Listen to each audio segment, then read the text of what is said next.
Salut les KT, j'espère que vous allez bien, j'espère que vous vous portez bien. On se retrouve pour une vidéo, on va parler de Naruto, enfin plutôt de Boruto. Oui, la suite, qu'est-ce qui peut nous attendre? On va parler prédiction aujourd'hui. Tu l'as vu au titre, tu l'as vu à la miniature, la mort de Boruto. Et si c'était possible, et si c'était le twist parfait pour nous rajouter quelque chose dans ce manga, un truc inédit.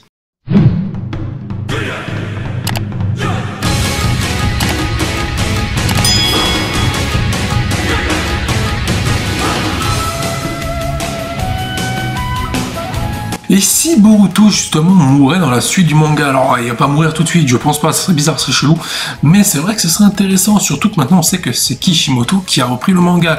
Je m'explique pourquoi je dis cette théorie là. Attention, c'est une théorie, il va pas commencer à me défoncer en commentaire ou m'afficher de tous les côtés en me disant qu'est-ce qu'il dit ce fou, qu'est-ce qu'il veut ce connard, pourquoi il veut s'en prendre à Boruto. Tout simplement pour l'unique raison.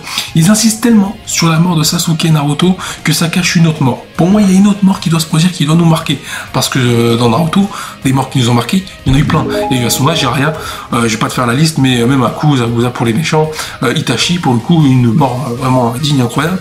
Mais pourquoi pas nous refaire un coup Itachi? C'est-à-dire qu'en gros, Boruto, c'est le gentil. Mais la menace est tellement puissante chez Boruto, c'est-à-dire Momoshiki, pour le coup, qu'il faut l'éliminer. Il faut le tuer.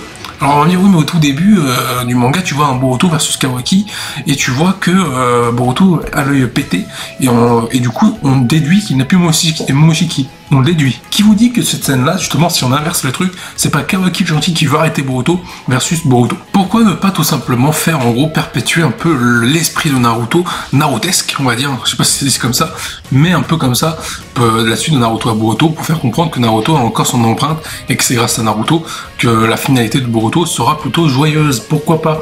Mais pas faire une finalité joyeuse, il faudra peut-être tuer Boruto, pourquoi pas? Alors là, on va me dire, oui, mais tuer le personnage principal d'un manga, ça n'arrive pas. Enfin, ça arrive dans très peu de mangas, mais Kishimoto n'en serait capable, justement.